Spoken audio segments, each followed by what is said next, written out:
네, 안녕하십니까. 2020년 동백고 2학년 2학기 중간고사 분석 시작해 보도록 하겠습니다. 먼저 동백고 최신 출제 경향이 조금 변화가 있어서 한번 살펴보겠고요. 그에 따른 1등급 필수 조건 혹은 1등급을 맞지 못하는 친구들이라도 등급업을 위해서는 대비 전략을 어떻게 가져가야 하는가 한번 살펴보도록 하겠습니다. 네, 첫 번째 동백고 최신 출제 경향인데요. 우선 객관식은 총 64점입니다. 근데 기존에는요, 굉장히 문법을 중시를 하셨었습니다. 근데 최근에는 어휘 문제 비중이 두드러지고 있고요. 그거는 서술형에서도 마찬가지입니다. 빈칸수도 점점 늘어나고 있으면서 어휘 변형이 그만큼 많아졌는데요. 어휘 변형이 빈칸수가 많아진 만큼 변형된 어휘도 많아지고 있다는 점 알고 계시면 좋겠습니다. 그럼 실제로 이번 기말 중간고사에서는 어떻게 나왔는지 한번 보도록 할까요? 우선 1번, 2번, 3번 문항입니다. 어렵지 않은 문항들이죠. 그런데 1번, 2번 같은 경우는 보통 주제를 내는 경향이 많습니다. 근데 동백고이 같은 경우는 이번에 다 어휘 문제를 내셨어요. 본문에선 cash free라고 하는, 그러니까 현금이 없는 사회는 전체 경제를 오히려 눈에 잘 띄게 만들 것이다 라고 했었었는데 invisible 반대로 출제가 됐고요. 2번 문항도 마찬가지입니다. experts 전문가들은요, 원래 여기가 뭐였었냐면 항생제였죠. antibiotics. 항생제의 사용을 권고하지 않는다. doesn't encourage 했었는데 promote라고 지금 반대 어휘로 사용이 됐습니다. 뭐 3번 문항 같은 경우는 어휘 문제였으니까, 대놓고 어휘 문제였으니까 말할 것도 없고요. 또 이번 서술형 문항 하나를 또 보도록 하겠습니다. 우리 이런 단어장에서 이런 어휘를 한번 외운 적이 있었을 거예요. take up something as a hobby. 무언가를 취미로 갖다. take up이라는 단어를 그래서 한 번쯤 외우셨을 텐데, 여기서 선생님께서 어떻게 사용을 하셨냐면 take up cycling as preferred method라고 했어요. 그래서 cycling, 자전거 타는 것을요, 가져가다 take up preferred method, 자신이 선호하는, 그러니까 개인의 교통방식에 선호하는 방식으로 가져가다, 이런 식으로 출제를 하셨는데, take라는 동사를 그냥 줬을 때 여기다 take-up을 사용하는 친구들이 많지가 않았어요. 그래서 오답률이 높았던 문제였습니다. 또한 12번 한번 보도록 할게요. It's a custom to. 이걸 보는 순간 습관이라고 해석이 되는 친구들이 몇이나 있을까요? custom 하면 원래 관습, 문화 이런 식으로 외우게 되잖아요. 근데 custom 하면 습관이라는 뜻도 있습니다. 또한 여기서 같이 지금 답이 3번이었는데요. 오답이었습니다. every other hour 했을 때 every가 들어간 순간 매 시간이라고 해석이 되죠. 하지만 every other hour 하면은 other가 들어갔기 때문에 2시간에 한 번입니다. 본문에 나왔던 1시간에 한 번 먼 곳을 본다라는 것과는 거리가 있었죠. 그래서 답은 3번이었고요. 19번도 어휘 문제였는데 요약문 먼저 보도록 하겠습니다. 밤하늘에 있는 별들처럼 영화 스타라든지 혹은 스포츠 스타들은 어떠하다, 스스로 빛이 난다였는데요. 지금 여기 prominent를 한번 보겠습니다. 원래 본문에서 dominant가 있었어요. 리딩 파워 본문이죠. dominant basketball player, 그러니까 중요한 혹은 우세한 잘하는 바스켓볼 선수다 라고 나왔었는데요. 우세하다, 지배하다라고만 외웠다면 여기 prominent를 들어갔을 때 좀 어색했을 거예요.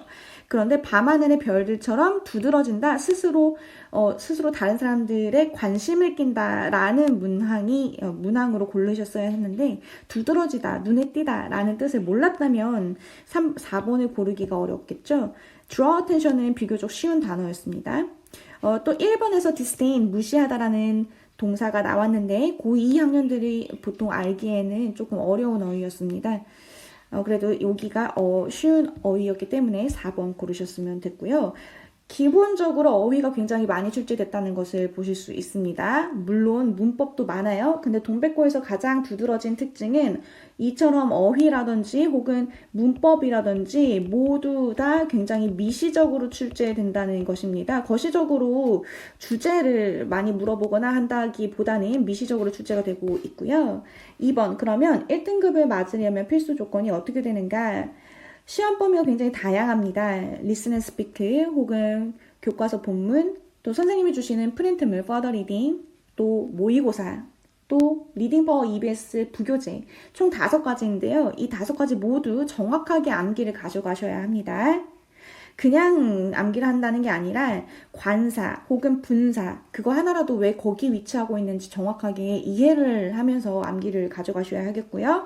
또 방금 말씀드렸다시피 어휘를 폭넓게 알고 있어야 하겠습니다.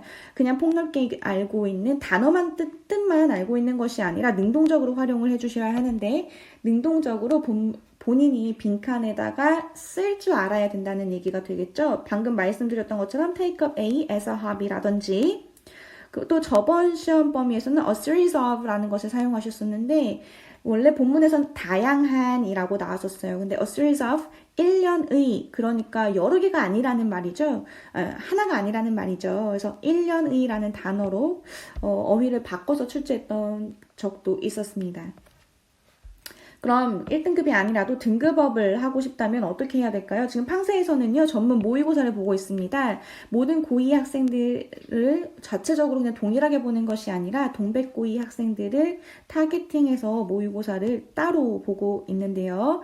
지금까지 내신 출제되었던 경향과 최대한 비슷하게 출제해서 보고 있습니다. 그래서 친구들이 기존에 본인이 충분히 공부되지 않았던 부분이 어디였는지 미리 확인을 하고 수업에 들어갈 수 있겠고 시험에 들어갈 수 있겠고요. 특히나 최종 정리하고 있는 부분에 있어서 적중률이 굉장히 높습니다. 물론 리딩 파워라든지 교과서라든지 한번 전체를 암기를 여러 번 돌리기는 합니다. 하지만 최종 정리를 하는 데 있어서는 중요한 것만 집중적으로 봐야 되겠죠. 빈칸 뜬 부분이 그대로 출제되고 있는 거 이번 논술형 2번이었습니다. if 가정법 그리고 benign research 조금 어려운 단어였죠. 그 다음 논술형 1번에서도 이번 부교재 최종정리집에서 봤던 것이 그대로 출제된 게 보이겠고요. 이 부교재 최종정리집은 저희가 여러 번 회독을 끝낸 다음에 아이들이 지나치게 미시적인 것에만 하나하나 외우는 데만 집중할 수가 있기 때문에 중요한 것을 다시 한번 짚어주는 그런 역할을 하고 있습니다. 네, 마지막이고요. 리슨 앤 스피크입니다. 리슨 앤 스피크는 객관식이든 주관식이든 그러니까 논술형이든 하나씩밖에 출제가 되지 않습니다. 그것에 비해서 리슨 앤 스피크가 총 12개 문항이라는 것을 생각을 하면 굉장히 시간 대비 효율이 떨어질 수 있는데요. 그래서 더욱이나 리슨 앤 스피크는 중요한 부분을 위주로 암기를 해주셔야겠습니다. 그래서 리슨 앤 스피크는 50% 이상의 접종률로 대비를 하고 있습니다. 그 말인즉슨 빈칸 전체를 외우는 것이 아니라 중요한 것만 외웠을 때 거의 거기에서만 출제가 된다는 얘기가 되겠죠. 실제로 지금까지 적중률이 그렇게 나오기도 했고요. 네, 그러면 지금까지 동백고 2학년 2학기 중간고사 분석이었습니다. 유익했길 바라겠고요. 네, 그럼 여기서 비디오 마무리하도록 하겠습니다. 감사합니다.